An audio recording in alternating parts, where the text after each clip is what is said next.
वचन, मन और कर्म। यदि हम किसी तीर्थ में जा रहे हैं, हम किसी तीर्थ में पहुंच रहे हैं, हम किसी पुण्य स्थल पर जा रहे हैं, हम किसी पवित्र स्थान पर अगर पहुंचे हैं, तो प्रयास करो कि इस मन से कोई गलत चीज सोचने में ना आए। भले 1 रुपए का तुम दान करो, मत करो। भले आप कोई सत्कर्म करो, ना करो। किसी को भोजन कराओ, ना कराओ। किसी को पानी पिलाओ, ना पिलाओ। किसी को कुछ दो, ना दो। परंतु इतना याद रखो कि इस मन से, इस हृदय से, इस मन से कुछ गलत ना हो। मन से कुछ गलत ना हो।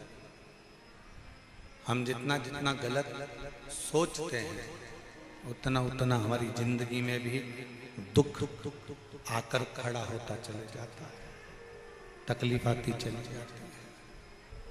शिव कथा कर रही है, भगवान शंकर का चरित्र कर रहा है, शिव महापुराण की कथा कर रही है। एक मन से कोई पाप ना, दूसरा वचन से कोई पाप ना। ठीक है, वचन से कोई पाप ना। अपनी जिंदगी में कोई ऐसा शब्द, अपने जीवन में कोई ऐसा वचन, अपने जीवन में कोई ऐसा शब्द ना निकले जिससे किसी का दिल दुखे, किसी को कष्ट हो और वो पाप अपने माथे पर चढ़े। और तीसरे नंबर पर है कर्म, जिसके लिए हम पहले भी बार बार बोलते रहे हैं कि मत बुरे कर्म कर बंदे, वरना पछताएगा। भगवान की आंखों से तू बच नहीं पाएगा, तू बच नहीं पाएगा। अरे ओ अज्ञानी, मत कर नादानी। अरे ओ अज्ञानी, मत कर नादानी।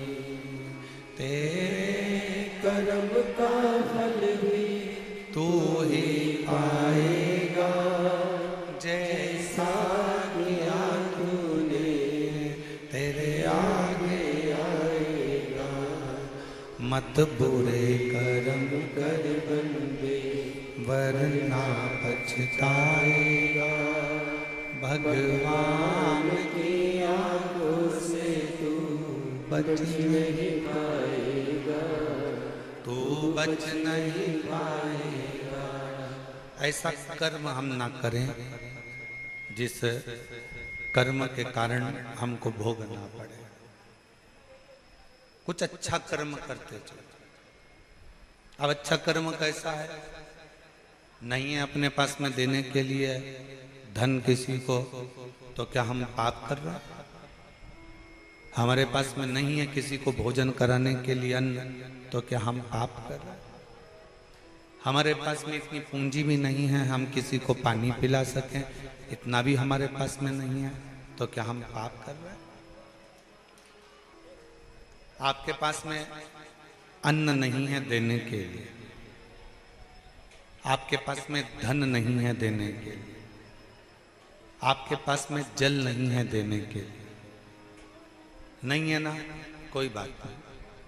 पर इतना तो कर सकते हो कि कोई अगर भंडारा कर रहा है, कोई अगर भूखे को भोजन करा रहा है, कम से कम उसके लिए आसन तो बिछा सकते हो।